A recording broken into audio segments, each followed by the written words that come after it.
Hello जी, अस्सलाम वालेकुम। Welcome to the important market updates. Bitcoin यहाँ पर हमारे पास कंटिन्यूअसली घिर रहा है। इथेरियम को लेकर एक काफ़ी अजीब सा फंड हमारे पास जो है वो मार्केट के अंदर चल रहा है कि इथेरियम का जो फाउंडर है विटालिक, अब सीजी बाइनेंस के बाद और हमारे पास जो ड्यूरोव था टेलीग्राम का सीईओ, उसके बाद अब विटालिक की बारी है कि वो भी हमारे पास जो है वो जेल में जा सकता है और वो लॉ सूट जो है वो फेस कर सकता है।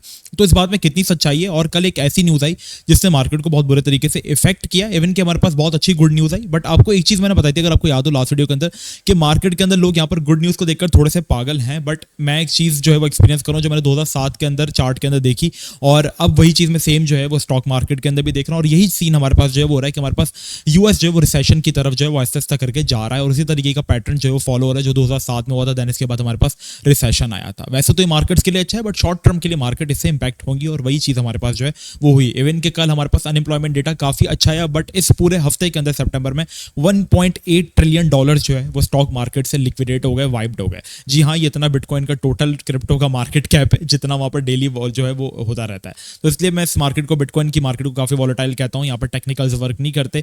एक वेल या एक न्यूज़ ऐसी आ जाती है तो वो आपके आईसीटी या आपके जो एसएमसी उन सब चीज़ों के ऊपर जो है वो खैर छोड़ो। बाकी सारे के सारे जो है वो लाइक सब्सक्राइब मस्त कर देना। लाइव सेशन का आप लोग बोल रहे हैं कि भाई लाइव क्यों नहीं कर रहे हो आप? यार देखो, रीज़न ये कि मार्केट की कंडीशन बेहतर नहीं है। 4 दिन मैंने ट्रेडिंग करवाई, उसमें से भी एक ऐसा हुआ, 3 के अल्लाह का शुक्र है बहुत अच्छी ट्रेड हमारी गई। बट मार्केट बेहतर होगी तो मैं ट्रेड करवाऊंगा। फिलहाल वीकेंड है तो मैं इसमें ट्रैवलिंग पे ही जाऊंगा थोड़ा सा, तो मैं इसमें बिजी रहता हूँ। जाहिर सी बात है, क्योंकि मुझे भी इंजॉय करना होता है ना। तो यहाँ पर अगर मुझे मार्केट की कंडीशंस बेहतर लगी तो इंशाल्लाह मैं एक लाइव सेशन जरूर कर लेंगे, और लाइव ट्रेड हुई तो वो भी कर लेंगे। तो चैनल को लाइक सब्सक्राइब करना मत भूलना, ठीक है? मत भूलना, गलत बोल रहा हूँ यार मैं। अच्छा, एक और इंपॉर्टेंट चीज़ यहाँ पर इथेरियम को लेकर एक फंड है, उसका पहले मैं आप लोगों के साथ जो है वो कवर कर दूँ। देखो, सबसे पहली चीज़, इथेरियम यहाँ पर जो है वो आपको पता है सबसे बड़ा ऑल्ट कॉइन है, और अगर इथेरियम में रैली आती है तो ऑल्ट सीजन के अंदर, मतलब हमारे पास हम ऑल्ट सीजन के अंदर आ जाते हैं, लाइक ऑल्ट कॉइन्स में रैली आती है, ठीक है? अभी इथेरियम एक बहुत ही बड़े फर्ड से गुजरा है। हमने देखा कि जब BTC 49 के पे क्रैश हुआ था, इथेरियम हमारे पास जो है वो $3200 से क्रैश हुआ था तकरीबन एक हफ्ते के अंदर, और एक हफ्ते के अंदर आकर जो है हमारे पास 2100 की तरफ ही आ गया था।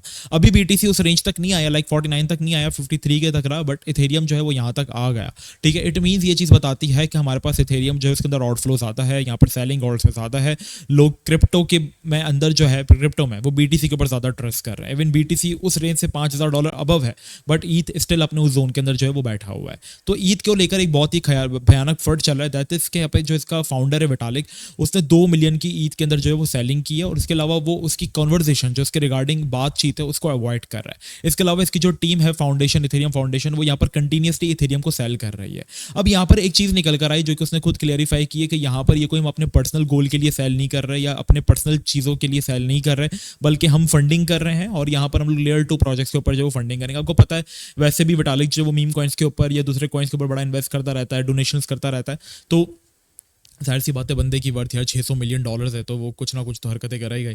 तो यहाँ पर ये हरकतें आ गई हैं, ये चीज़ें चल रही हैं। बट इसको जेल में ले जाना, एक जिसकी वैल्यू, एक कॉइन का मार्केट कैप $280 बिलियन का, उसमें से अगर हम लोग 100 या 2 मिलियन को देखेंगे तो वो शायद मैटर भी नहीं करता है। लेकिन एक फंड है, तो फंड की वजह से मार्केट काफ़ी ज़्यादा इंपैक्ट होती है, तो इसकी वजह से इथेरियम हमारे पास काफ़ी स्ट्रगल कर रहा है। But as we all know कि हमारे पास इथेरियम का ETF अप्रूव हो चुका है। ब्लैक रॉक जैसी बड़ी बड़ी हमारे पास इन्वेस्टमेंट फर्म, मतलब यार ये दुनिया को कंट्रोल कर रहे हैं, ठीक है? तो यहाँ पर ये लोग एक न्यूज़ खरीद कर आपको नहीं बेच सकते। क्या इनको पता है कि BTC को हम पंप कर देंगे, लेकिन इथेरियम का मार्केट कैप कम है, इसके अंदर हम ज़्यादा पैसा जो है वो बना सकते हैं। लाइक BTC ज़्यादा से ज़्यादा यहाँ से अगर लाख पर जाता है तो इनका पैसा डबल होता है, बट ईथ अगर यहाँ से 3000 4000 की तरफ भी चले जाता है तो उनको अच्छा खासे गेन्स मिल जाएंगे।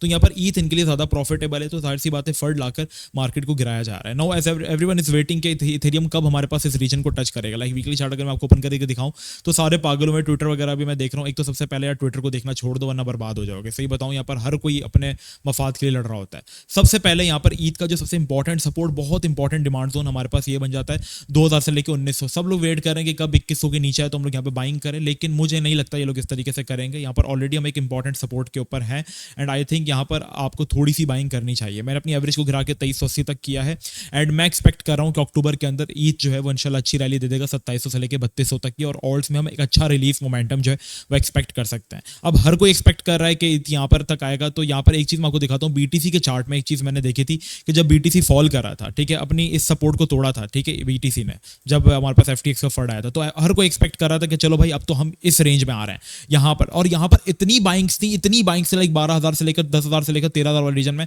लोग पागल हुए थे और मार्केट कभी वहां पर आई नहीं और उससे पहले मार्केट को जो है वो बाउंस कर दिया। सेम यही चीज हम इथेरियम के अंदर जो एक्सपीरियंस जो है वो कर सकते हैं। ठीक है, और रही बात जेल में जाने की, तो फिलहाल ऐसी कोई चीज निकल कर नहीं है। हाँ, मजीद अगर सेलिंग यहाँ पर होती है तो मे बी यहाँ पर हमारे पास इंस्टीट्यूशंस खुद बाहर आ सकती हैं और वहां पर वो अगर सेलिंग करती हैं। फिलहाल इंस्टीट्यूशंस जो है वो कोई बड़ी सेलिंग नहीं कर रही, वो ट्रेडिंग कर रही है उसके ऊपर, तो वो इनफ्लो आउटफ्लो चलता रहता है। बट कोई बड़ी सेलिंग इंस्टीट्यूशंस की तरफ से जब तक नहीं होती है तो यहाँ पर हम खतरे से खाली है। ठीक है, फिलहाल ये एक फर्ड है तो इसको हमें अवॉइड करना चाहिए। दूसरी जो न्यूज़ कल निकल कर आई, सीजी को लेकर हम लोग काफी बुलिश थे। सीजी को जो है वो पहले 3 साल के लिए टेम्पररी बैन था एक्सचेंज को यूज करने से, अब उसको परमानेंटली क्रिप्टो करेंसीज के अंदर जो है वो पाबंदी लगा दी गई है कि वो क्रिप्टो को लेकर कुछ नहीं बोल सकता, ना वो उसके खिलाफ, ना सीजी कभी अब बाइनेंस का कोई पोजीशन संभाल सकता है। तो ये एक बहुत बुरी न्यूज़ थी। तो यहाँ पर ये कुछ चीजें थी। अनएम्प्लॉयमेंट डेटा अच्छा है, मार्केट ने बहुत बुरा रिएक्ट किया इसके ऊपर क्योंकि आपको ये चीज हमने पहले ही बताई थी।